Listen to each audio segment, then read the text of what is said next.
hello, and welcome to another Cup of Conversation on BRT TV. Today in the studio I have a great guest, a man who I've literally just met about half an hour ago, but we've been friends on Facebook for a short while as well. And he's kindly taken the time out of his busy schedule here in North Cyprus. He's here all the way from Chicago, America, and he's here in North Cyprus, on the island of Cyprus, should I say, and he's taken the time out before he leaves on Saturday to chat with me on my program. He is a Cypriot Armenian. His name is Chris Krzentz, and he's joined me now on the program, and we've got a fascinating interview. The power of social media, the power of the internet will be revealed on this program. So sit back and relax and enjoy the program. Chris, welcome to the show.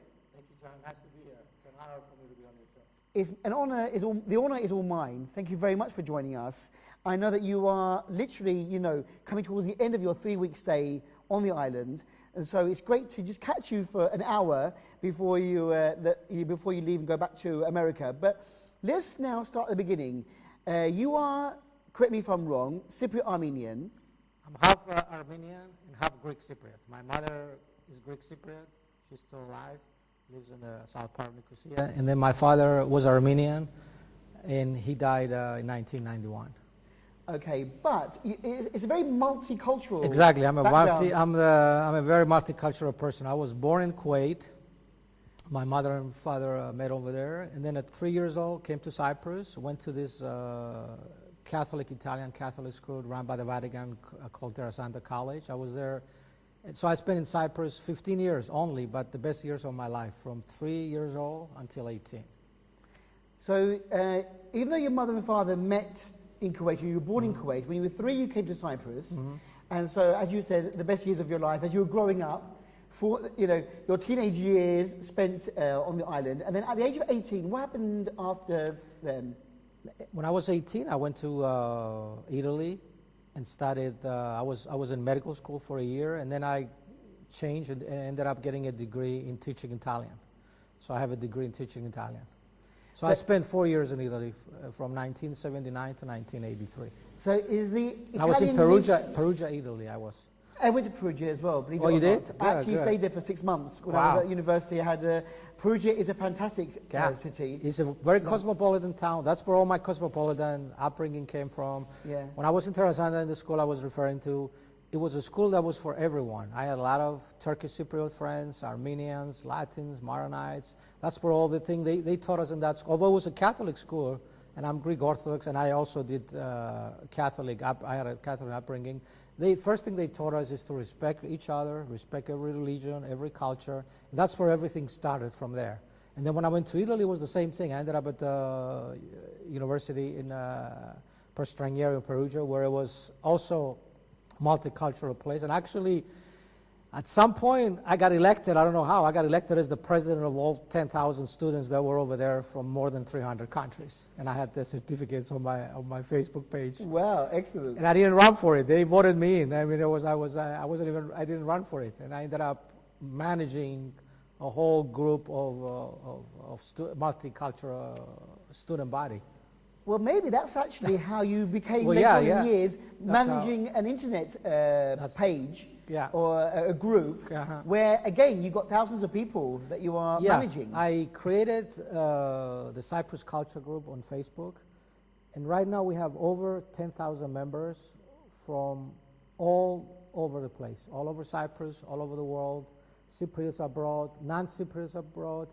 Basically, the difference between this group and other groups, and I do respect, I know you had Sermon and Eren here, Erdogan in your show. That's one of the best groups on the internet as well, and I'm a member of that group. It's like a sister group, and I know their mission, they take pictures, frozen pictures for people abroad. My group is basically, besides that, that we don't talk politics, that's the main thing, is we include everybody in the group. So it's a group for everyone that respects and loves Cyprus culture, going back 10,000 years. And it's not only for Greek Cypriots and Turkish Cypriots, it's for Armenians, Latins, Maronites, Russians, everybody that is in Cyprus and everybody that is not in Cyprus, that is abroad, and that they don't even have to be a Cypriot. As long as they respect and like the Cyprus culture going back 10,000 years, they're more than welcome to applying and they need to get accepted. We will talk more about the group in a minute. Yeah. Let's go back now. So after Italy, what happened then? Did you go? Is that when you went to America? Correct. My father took me to America, so I immigrated to America in 1983. It was a cultural shock for me because I left from the Renaissance time, and I thought that was new to me. And then I arrived. The first day I arrived in Chicago, the temperature over there in Fahrenheit. So the temperature was 100 degrees when I got to Chicago, Fahrenheit. Yeah. And I was thinking it was centigrade. I said, oh my God, it was June. I said, we're going to die here. What is that? So the big sign, welcome to Chicago, temperature 100. And that was a big, so I said, well, maybe there's something wrong with the clock. And then I got off the plane. My father picked me up. He came with a huge car. It was, in Italy, we had those Cinquecento 500 Fiats, or we have little bicycles, motorcycles, the Vespas and everything. And he picked me up from this car. I says, what did you do? Did you rent this car? What is this? I said, no, that's my car, he said. So he took me home, and then we passed through all these high-rises. And I was a cultural shock for me. I've seen it on TV, but I never experienced anything like this. And then keep in mind, this is 1983. It's not even the way it is now, more advanced. Yeah. And it was just a cultural shock for me. Everything was large in America. The buildings were large, the cars were large. You're going through a door, the door is like 3 times the regular door. The ceilings are enormous in the lobby. So everything is supersized in America. Yeah, so I arrived in America, it was June 21st, 1983, and I was, wow. And I took a direct flight from Rome with Alitalia. It was about 10 hours. And actually on the plane, I remember, because I love music, I was listening to Michael Jackson, the Beat, the Beat It, I think it's called. Yeah. And I had it on a cassette. At that time, I didn't. Keep in mind, 1983. No CDs. There was no internet. No iPod. There was no cell phones. Actually, the first cell phone that was commercially available was invented in Chicago by Motorola. So it was invented 3 months after I arrived. Ah. So it was no cell phone, no internet, no nothing. We had these cassettes and we were playing the albums.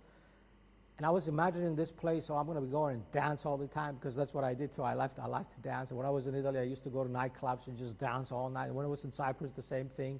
And I just kept it going, the music. And America was something, I love it. And then I became a citizen 5 years later. 1988, and I love it. It's the best country on the planet for me. And Chicago has been home ever since? Yes. Chicago is a very cosmopolitan city, just like the way I'm thinking. Yeah. It's anybody you want to see from anywhere in the world is there. If you want to go to a Chinese restaurant, Turkish restaurant, Armenian restaurant, Greek restaurant, Irish restaurant, not just restaurants, but stores. Yeah. You can find it over there. It's amazing. How big, and it's a huge city. The actual city itself is 3 million, but with the suburbs all around it that is all connected is about 10 million. So it's 10 million people live in this huge area. I live right downtown where the high-rises are, and I love it. And the building I live in, the apartment I live in, the building I live in is 22 stories high. It's supposed to be the smallest building on the block.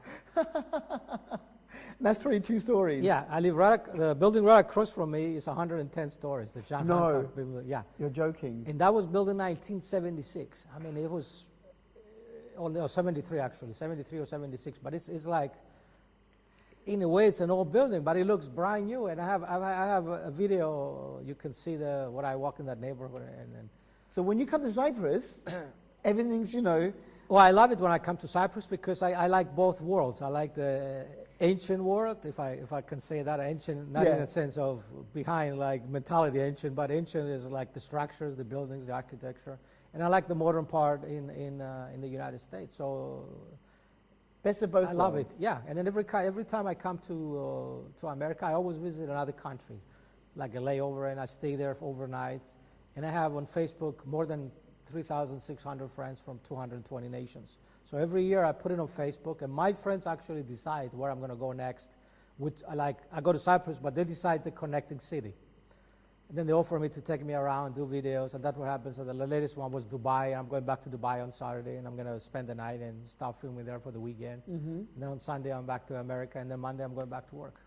Back to work. And work actually is You work in a hospital, don't Believe you? it or not, I have a regular job that pays the bills. You know, they say in America, you keep your day job. Yeah, keep the day job. Love your hobby, but keep your day job. So this is what I do here. This is just a hobby on my free time, which takes more time than my full time, actually. Yeah, I work, I'm an assistant technologist in computer tomography. We call it CT scan for short in America. At one of the best hospitals on the planet. It's called Northwestern Memorial Hospital. It's like it was rated by U.S. News and World Report a few months ago as the number 8 in America, over 5,500 hospitals. Wow. And we're right downtown. This hospital is like a high-rise. It's like six different buildings, all high-rises. And it's like one of the best. We have a trauma center. We have all kinds of heart center, stroke center. So I do love my job. I work 4 times a week, 40 hours a week, but 4 times a week because I do 10 hours every day. So from 7 in the morning until 5:30 I work. Yeah. I'm off every Wednesday and every weekend. And guess what I do on Wednesdays and weekends? I walk around the city, film. And then what I was doing the last 3 months before I got here, I was filming all the street musicians in Chicago, like over 100 of them. And now they're emailing me, where are you, Chris? We miss seeing your videos. And they're very, very good musicians. I mean, they were all raised musicians. They're instructors. They just like to play on the street. And also, I got requests from people to interview their concerts. So I went and interview concerts as well. Well, I mean, you know, Chicago, I'm a very musical person. Yeah, there jazz must be lots of great musicians. and blues, yeah. Jazz and blues. Exactly. What a town, what a place to be in. I mean, I'm jealous of you that you're in Chicago. It's amazing, and like I said, everybody there, the whole world is represented there. It's a multicultural city, and I love it. And I wouldn't be a bit like multicultural Cyprus. Cyprus with all the different is cultures multicultural, here. yeah, because we have so many cultures going back, like I said before, my group, 10,000 years. And every time I meet somebody from a different culture, I love it. I like to interview them. I like to see how the background is, how they feel about things. And with everything that connects us together, we're all Cypriots, you know, and you don't have to be Cypriot with a passport, Cypriot passport. You just to be Cypriot and love your country. And in my way of thinking, cosmopolitan thinking, there is no North and South Cyprus. There's one Cyprus, and there's no there's no Europe and Asia. To me, it's like one world, and there's no separation. It's not, and it's good to keep your culture and say you're a Greek Cypriot, you're a Turkish Cypriot is good. But overall, I think of it, I'm a citizen of the world. That's how I a great way of approach thinking. things. Yeah, and I get along, with everyone. Like in Chicago, I have friends from China, Japan, Russia. We go out and take me to Chinese restaurants. Everything. I mean, like they say in Rome, when you're in Rome, you do what Romans do. That's what I do. Wherever I go, I adjust to the culture and to the rules, and I have no problem. And I love it. I'm loving it. And I'm always learning something new. You said to me that you are here on the island normally every October. Mm-hmm. The best time of the year, I think. One of the best times to come to Cyprus. Not too hot. Exactly. After summer break, and not too cold. Although we don't really have a big winter here, but you know, beautiful. You know, you've got the great sunshine, but it's you know, nice and cool and crisp. Fresh air, and it's good for you to go out with your little camera. Yeah, believe it or not, this is the camera. I want to show this to the people in the audience. This is the camera. It's a Kodak PlaySport, it's called. They don't make them anymore. And this is how all this high quality, instead of carrying a camera like this, or carry 3-4 people with me, this takes care of everything. It's sound, fantastic. Audio, yeah. And that's the reason why you're here, Chris, because your hobby is actually filmmaking. Making short films, long films, snippets of life. As you said, you interview people sometimes. I think. I did over 100 interviews. Over 100 interviews. You've given me the pleasure of being the first person to interview you. Exactly. You're the first one to interview. Correct. And the hat. I'm usually behind the camera. You can hear everybody recognizes my voice and my hat. Yeah, we can recognize Chris from that hat. He wanted to wear, and I think he should wear the hat because if you ever see Chris, my trademark. Video, that's your trademark. Chris Krzentz' trademark is the Chorby hat. But so, how did this begin for you? You know, there you are in America. You've got your regular day job, paying the bills. Mm-hmm. When did you start filming? Well, I started filming in 2012. I had a YouTube channel since 2009, but I never really had any videos there. It was just an account. that I found later on. You can create it into a YouTube channel with videos in it. So what happened in 2012, I started going to Cyprus every year in 2011. Mm-hmm. Before I was going like every 10 years, every 5 years. So in 2011 I started, and I had a little tiny camera in 2011. I took some pictures, and I was like, okay, and then I posted some pictures and people laughing. And I said, in 2012, I said, I'm going to try to do some video. I knew nothing about video. I mean, absolutely nothing. And it's funny how this happened, because I believe everything happens for a reason. It was, the way I got into the camera, it almost never happened. I went to this store right across the street from me. It's called Best Buy. Huge electronics store. And I wanted to buy a camera, a video camera. So I walk right in. How much is this? Oh, $400. How much is it? $600. Oh my God, there's no way I'm going to buy. I was looking for $100 or less. So I'm telling the guy at the door, I'm not going to buy anything. I just came. Tomorrow I'm leaving. Actually, the next day I was leaving for Cyprus. There's no way in the world I'm going to buy a camera. I'm only. You know. Then he goes, listen, I'll make a deal with you. There is a camera. I said, and this was the camera. There is a camera. He says that this Kodak don't make them anymore.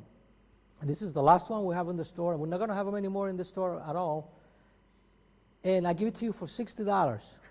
Usually cost like $500. I give it to you for $600 because it's they had it open in the box so people can see. Nobody seems to be interested in this camera.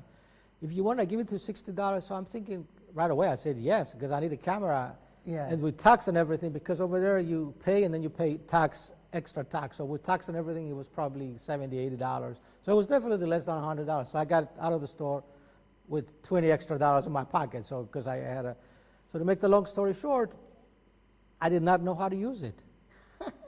And I said, is this I opened it up, I took it to work. A lady from work did a video with me. I have the first video, but I cannot post it because it's at work. You can see all our machines and everything.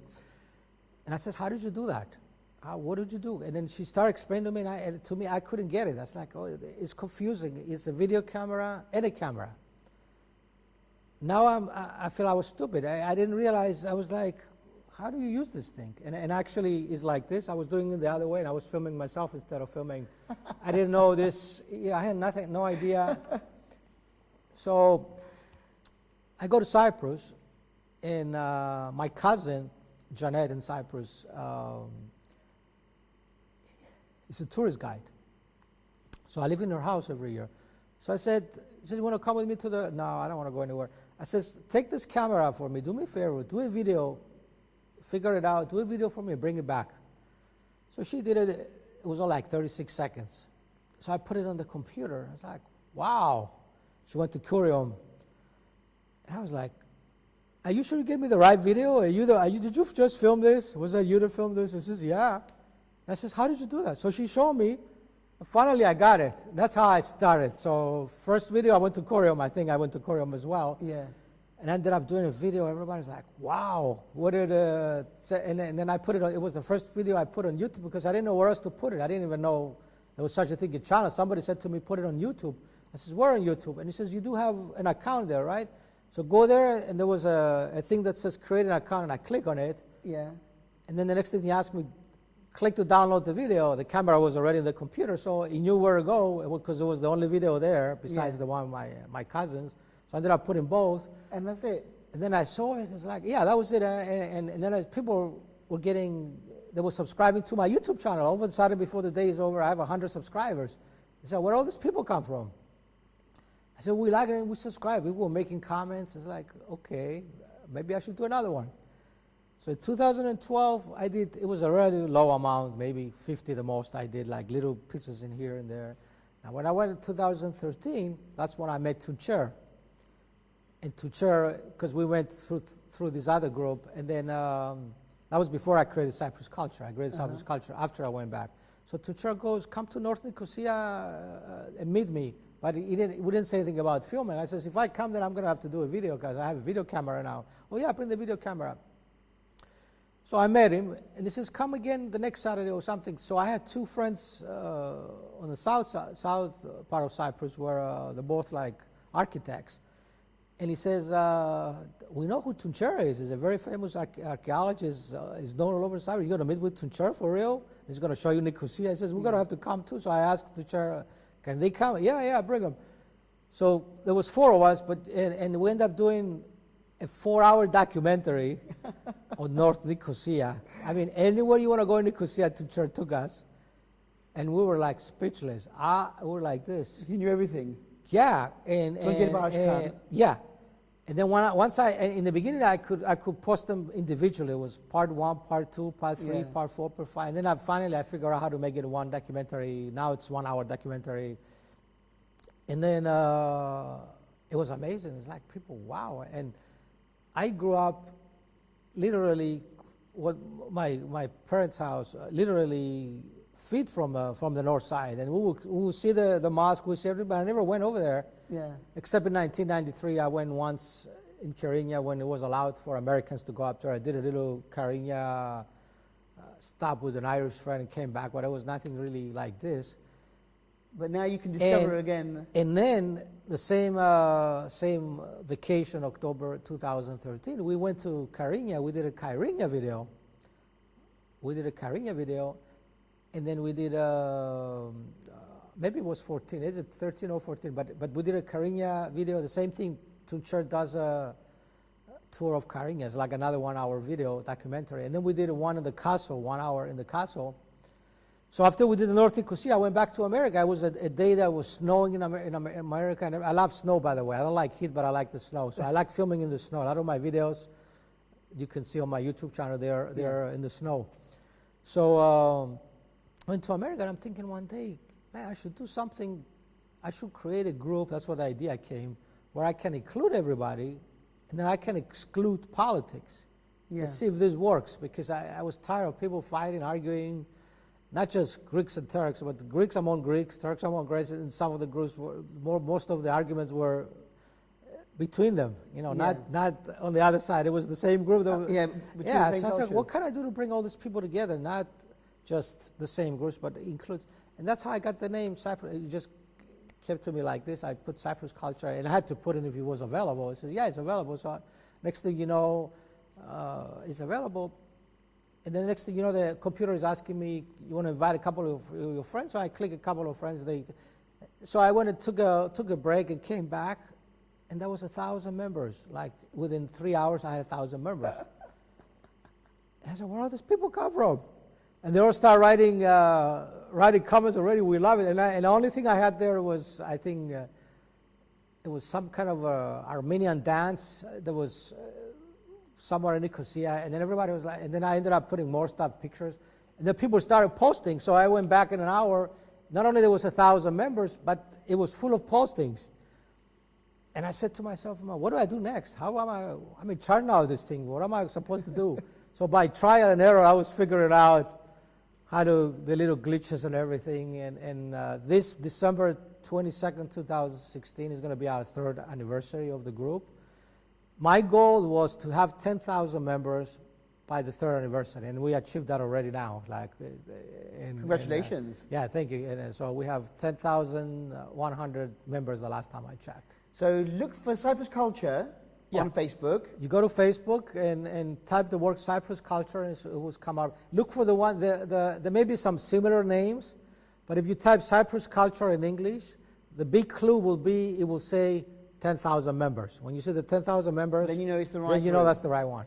And do you share your YouTube videos on that group as well? Or yes, I do. I cannot share all the videos, but I do share the Cyprus videos, because my YouTube channel has over 1,100 videos, and they divided into sections. If you go to playlist on my YouTube channel, I have Chicago, Cyprus, and different other parts of the world. The ones I share on my on the Cyprus Culture Group are the ones from Cyprus, and I have over 500 videos there. We're going to show a clip now that you've taken of. I want to look at the recent stuff. Your recent trip here, and I think you're in a spring. You're correct. Taking a bit of Kythrea. Beauty. In Greek, we're the Kefalov resort of Kythrea. So let's watch this now. And I want to thank Tuncer, by the way, the archaeologist, because he's the one that took me there. He's the one who knew where the switch was for the light. He's the one that convinced me to go in there because I was scared to go in there. I was like, where am I going to go? And and when I went and looked at it, I said, I'm not going in there. So then he told me, yes, you are. So I went. So you went in. I trusted him, and I came out one of the best videos. One of the best videos. By the way, he's my best friend in Cyprus, Tuncer. Excellent. So I want to say thank you for allowing us to share this now. We'll be back in a minute or two. Yeah. This is one of the clips, one of the videos that Chris has produced in Cyprus on his recent trip. So back after this. This is Kefalovrisa of Kythrea.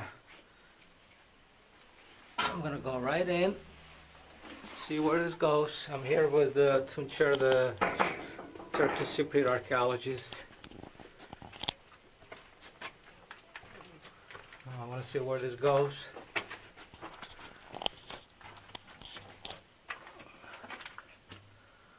Wow.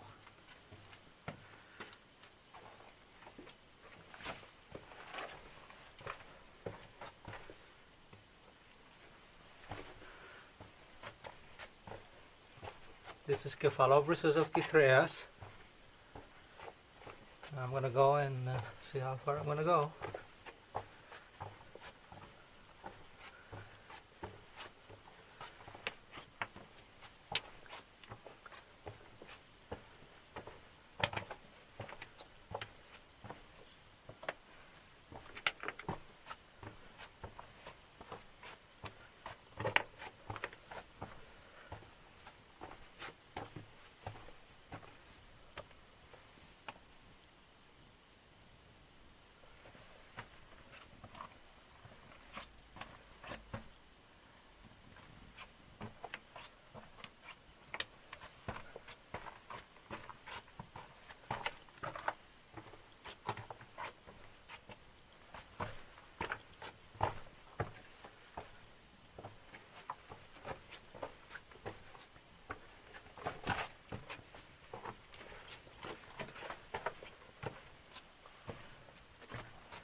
Yeah, this is as far as we can go.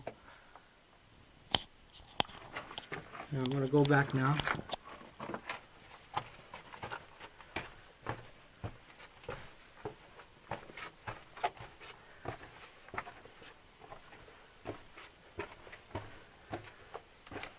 So everyone, this is Chris Krzentz. I'm in Kythrea, Cyprus, and this is the Kefalovrisa of Kythrea. I'm underground.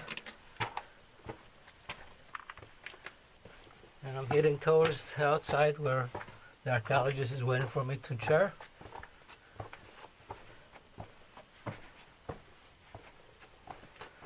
Very interesting area.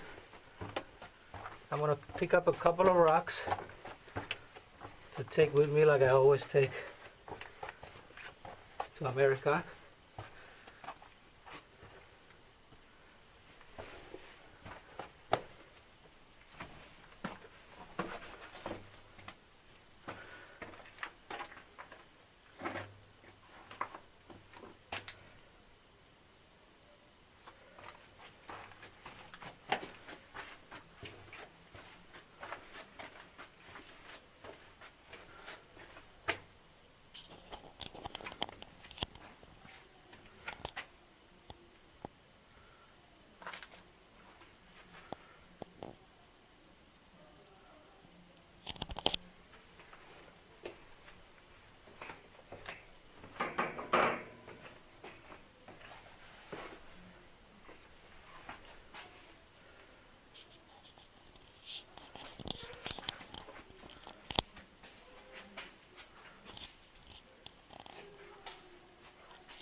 Yes, a short video there produced by Chris Krzentz, and that was on a recent trip here in the TRNC, or on the island of Cyprus. And a big thank you to Tuncer Başkan for encouraging you to go into that. The archaeologist, yeah. The cave. Even our camerawoman who is filming us now, she said, looking at that, I'd be scared to go in there. I was scared too, but Tuncer convinced me it's safe, and I trusted him, and I'm glad I did. And I did go in there, yeah.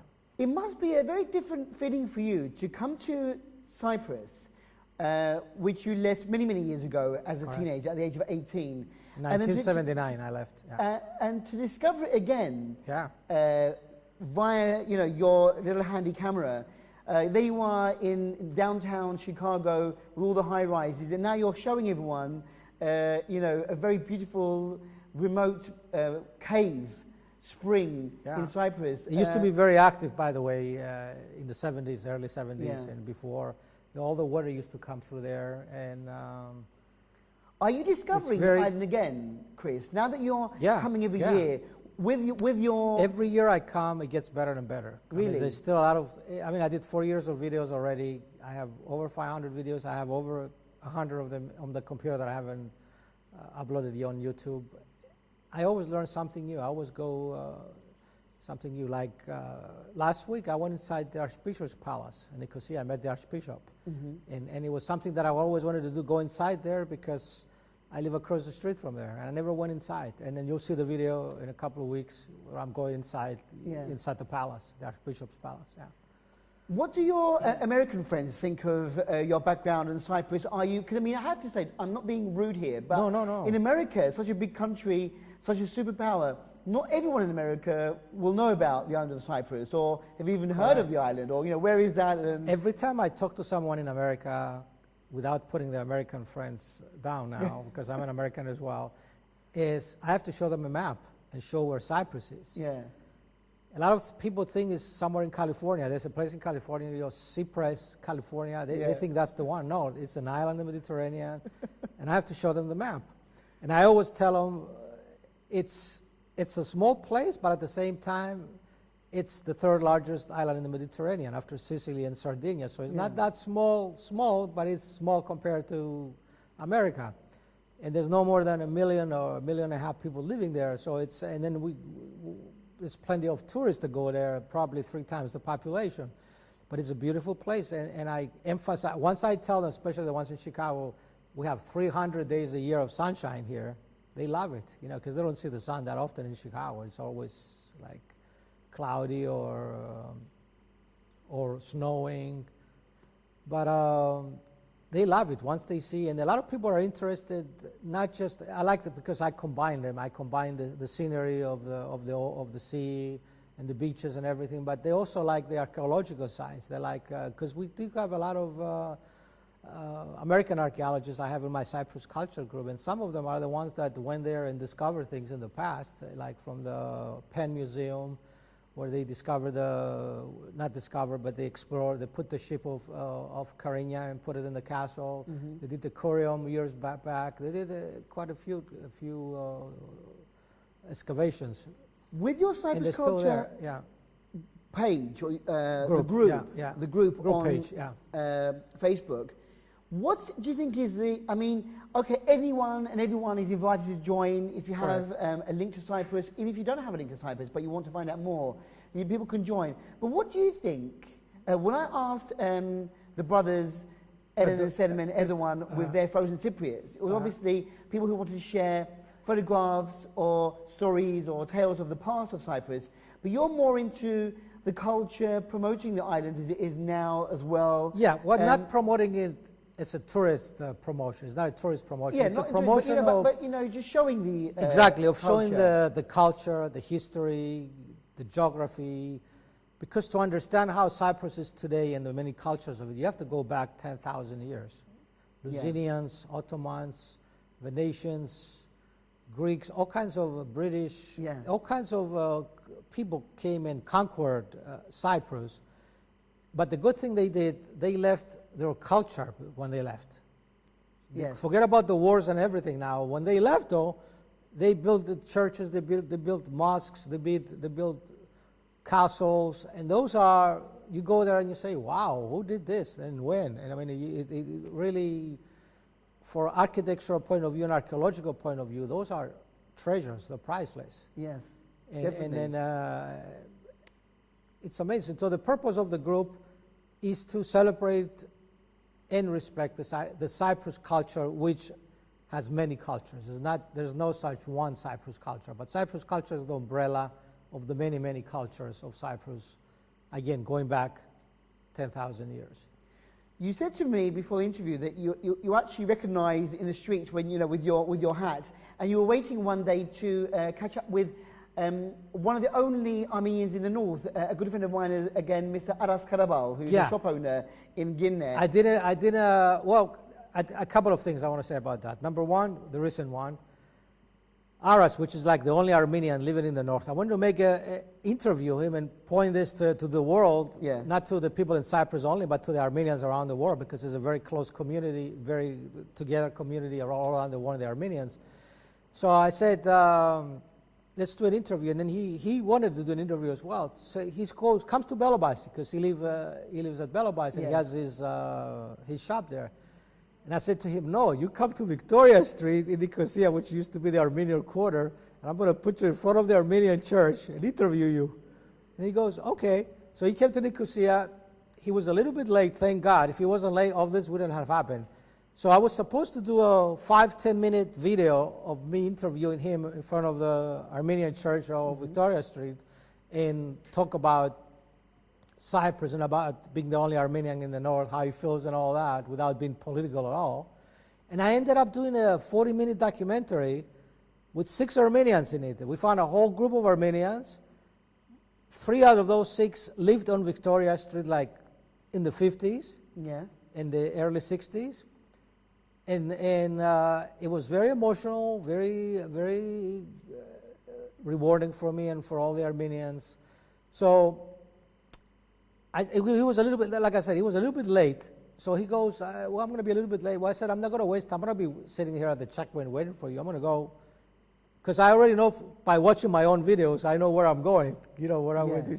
So I went to Bandabulia, I went to the Hagia Sophia Mosque, Solomon Mosque, I went to all these places around. So here I am filming, and people are there, and I had the same effect in Kyrenia and also in the south part. People are calling my name out. Chris, this is Chris Krzentz. I'm going like this.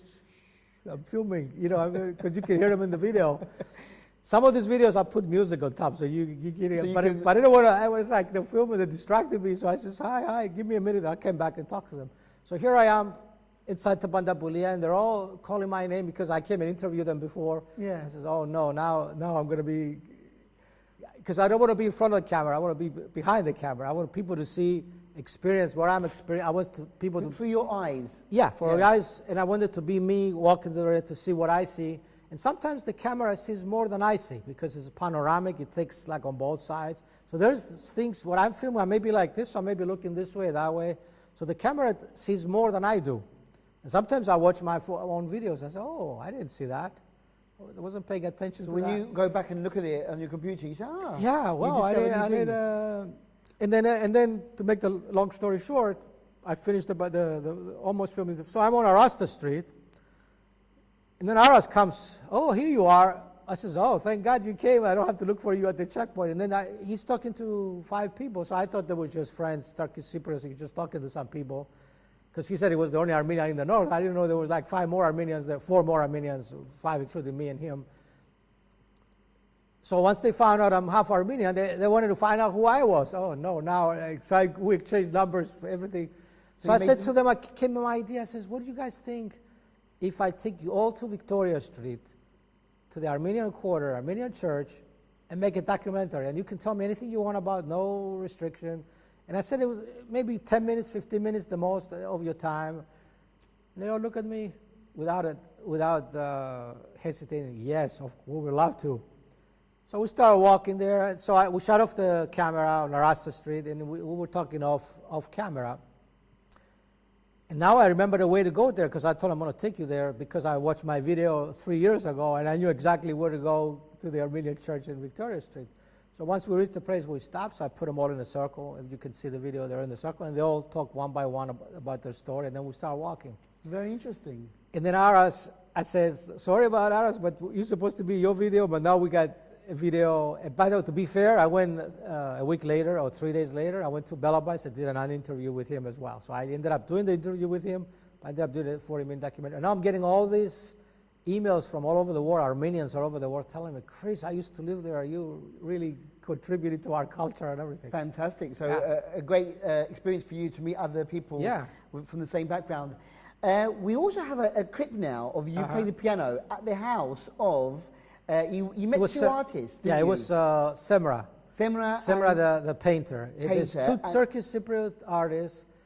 I'm not good with the last names, but Semra and Sevjan. One, Semra is, that's her house there. She's a painter, well-known Turkish Cypriot painter. And her sister, which, by the way, they're twins. Yes. If you see the latest video I did, you will know which one is which one. And the other one is a sculptor. Yes, Sevjan Çerkez, we all know her, it's very amazing, famous. yeah. So I ended up interviewing them both. So this is the first one I went to Semra's house, and I saw the piano there. So I remember, can I play the piano? And I haven't played the piano like in 30 years, because I play the piano I play music by ear. By ear. And this is a piece that I composed when I was 12 years old. This is your composition? Yeah, it was my composition. I was 12 years old, and I played that in Terrasanta College. I never really published it or anything. I don't even know how to write music. But this is my composition, yes. Okay, so on his trip to North Cyprus, or to the island of Cyprus, Chris meets lovely local artists and then plays the piano. So here's Chris's second quick YouTube clip that you can still see on his own page. Hello, this is Chris. I'm going to play something for you.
Thank you. Thank Hope you. like it. Yes, a short clip there, just giving you a taste of what Chris Krzentz is sharing on his YouTube page. And you can find many, many more, hundreds of videos of Chris around the world and also in Cyprus. And unfortunately, only a couple of days left before Chris goes back. In fact, the day that we air this interview, in the evening, Chris will be flying back and starting his journey back to Chicago, America. But Chris, I just want to say thank you very much for coming into the studios today of Lefkosia. How does it feel to be on the other side of the camera now, in front of the camera instead of behind? I love it actually because I still like to talk. I don't like to be on the camera, but I like to talk. So it was a great conversation, very appropriately a couple conversation. I love it. Like I said in the beginning, it's an honor to be on your show. The honor, the pleasure was all mine. And we would now like to just conclude by giving the people out there watching information about how to contact you. You are going back to Chicago. We wish you a safe flight via Dubai. And next time you come, we don't know what the stopover place will be, but maybe people can give you some suggestions. But your surname is quite difficult to spell. So if you could tell us how the best way to get in touch with me, I want to talk to the camera now, Go on then. to the people here. The best way to find me and find my YouTube channel, my Facebook page, my Twitter, my Cyprus Culture Group, is to Google my name. That's all you have to do. Chris, C-H-R-I-S, Chris. And the last name, make sure you spell correctly. If you make one letter wrong, you won't find it. It's K-R-Z-E-N-T-Z, Krzentz. K as in King, R as in Robert, Z as in Zebra, E as in Edward, N as in Tom, S as in Nancy, T as in Tom, Z as in Zebra. K-R-Z-E-N-T-Z. You Google my name, everything will come up. Fantastic. And Chris is also my friend on Facebook, so if you can't find him there, look on my page and maybe you will find Chris's name there. I just want to say thank you very much for sharing all this wonderful information with us. Your videos are excellent, and that, I can't believe that small little camera that you didn't really buy or it was last minute purchase. Actually, I have two of them, and the second one I bought it on Amazon.com. It was like $100. Thank you for sharing your view of Cyprus and the world. I'll be logging on frequently to find out what you've been uploading. I know you've got more and more videos of Cyprus. Probably you'll do them when you go back to I have more America. than 100 on my computer that I haven't uploaded yet. But thanks for coming to my program. I wish you a safe journey back to the USA and look forward to maybe meeting you again next year. Definitely. When you come back to BRT and give us an update on what you're doing. Exactly, yeah. But thank you for sharing your world with us, and I wish you all the best for the future. Thank you, sir. Thank you, Chris. Thank you very much. Thanks a lot. Appreciate it. And with that, we've come to the end of this very interesting chat with Chris Krzentz. And definitely find him on Facebook, on YouTube, watch his videos, become his friends, join the Cyprus Culture page and group, and just find out more about the beauty of the island and the beauty of the world via Chris. With that, we thank you for watching our program. Until the next time we are in the studios together, have a great week. Take care. Bye-bye.